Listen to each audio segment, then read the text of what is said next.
Šiandien mūsų bendrovės vadovai pasirašė bendradarbiavimo sutartį su Krepšinio mėgėjų lygos asociacija. Asociacija Jonavos krepšinio mėgėjų lyga įkurta šių metų vasario 1-ąją. Lygos įkūrėjai 6 Jonavos sporto klubai. Pirmininku išrinktas Šveicarijos futbolo krepšinio klubo prezidentas Valdas Zinys. Asociacijos pirmininkas šiandien su AVOS direktoriumi Algimantu Žalkausku pasirašė bendradarbiavimo sutartį. AVA nuo šiol bus pagrindinė asociacijos informacijos tiekėja. Tai yra jonaviečiai tik per mūsų kanalą pirmieji pamatys, išgirs svarbiausias krepšinio naujienas rajone. Gerbiamas pirmininkė, pasirašyta bendradarbiavimo sutartis, kaip ji bus įgyvendinama?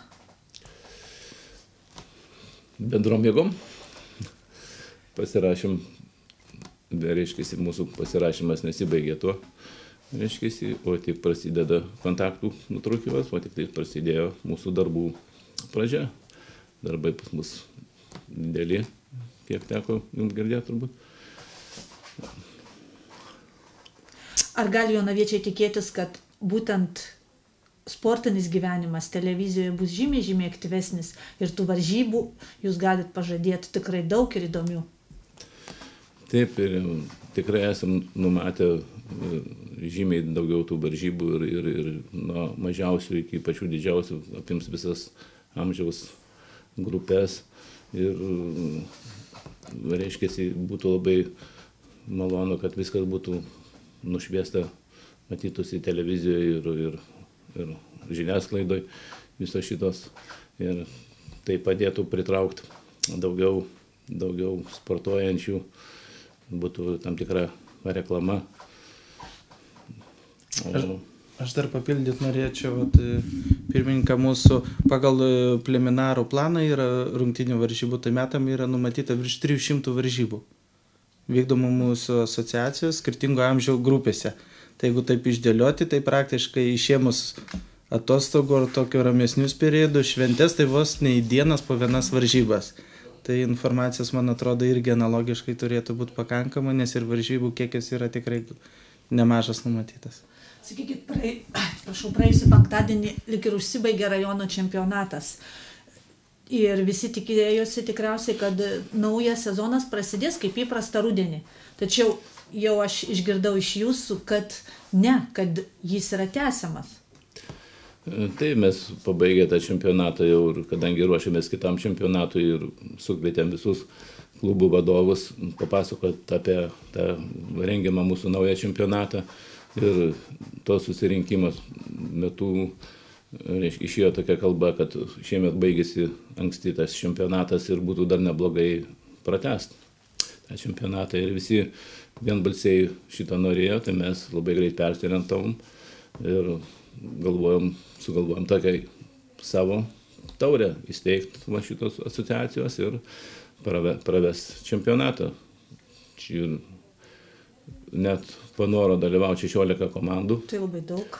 Taip, ja, paskirstėm į 4 pogrupius po 4 komandas, ten buvo toks ir oficialus burtų traukimas, viskas labai įdomiai praėjo, komandos visos susidomėjo labai ir vakar jau prasidėjo tas čempionatas ir kada jis baigsis?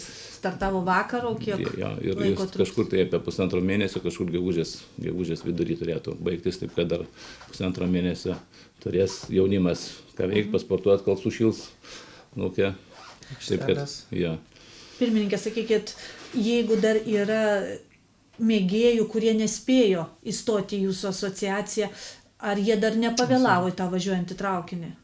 Ne, ta asociacija tai yra čia 6 sporto klubai, kurie yra registruoti, reiškiasi, tai mes sudarom tokią kaip ir tą asociaciją, tai 6 sporto klubai. Steigėjai, taip.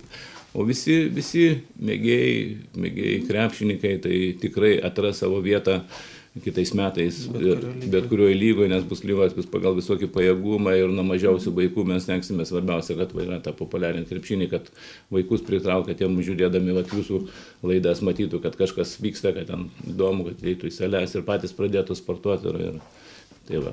O sakykit, kaip seksis su sporto salėmis, kadangi išnuomot sales nėra Jonavoje tiek daug, kaip bendradarbiavimas su kūno kultūros ir sporto centru? Taip, čia viskas vyksta gan normaliai, labai visi, man atrodo, visi suinteresuoti, kad tos sporto salės būtų visą laiką ir užimtos, kad jos nestovėtų veltui, kad žmonės galėtų sportuoti. Ir čia sporto centro direktorė Regina Stupurienė labai padeda mums tą klausimą ir mes bendradarbiaujam, taip pat pasirašom su jais bendradarbiavimo sutartį, pasirašysim, aišku, žodiniu mes viską sutarę, tiek su Ralio vidurinė mokykla pagrindinė, kur yra sporto salė, tokia antra pagal lygį Jonavoje, reiškia, taip pat yra sutarta ir laikui bėgant pasirašysim irgi bendradarbiavimo sutartį. Kas dar iš jūsų tokių galingų rėmėjų rajone būtų? Nu, kas pas mus galingiausias? Aišku, yra pati didžiausia įmonė Achema. Be abejo, mes iš karto kreipėmės ir su savo pasiūlymais ir į Achemos administraciją. Nu, sulaukėm iš jų tikrai susidomėjimą, mus išklausė ir mums pritarė. Ir nežinau, šiom dienom turėtų būt priimtas kažkoks sprendimas. Ir mes tikimės, kad viskas bendram Jonavos labui tikrai įsispręs teigiamai. Ir mes bendradarbiausim. Ar su Achema, o taip, tai turim numatę ir yra jau gan nemažai įmonių organizacijų, kurios tikrai nuoširdžiai prisidės prie mūsų šito organizuojamo projekto. Taip, kad čia tik dar mūsų pradžia, tikrai mūsų planai ir vizija yra toli siekiama. Čia tęstinumas tikrai numatytas. Ačiū labai ir mes tikimės tikrai labai gražaus ir betarpiško bendradarbiavimo, o jonaviečiai tikriausiai pamatys labai daug gražių ir džiugių akimirkų būtent mūsų televizijos ekranuose. Manome, kad taip. Informaciją jonaviečiai taip pat gali rasti ir internetinėme asociacijos tinklalapyje jkml.lt.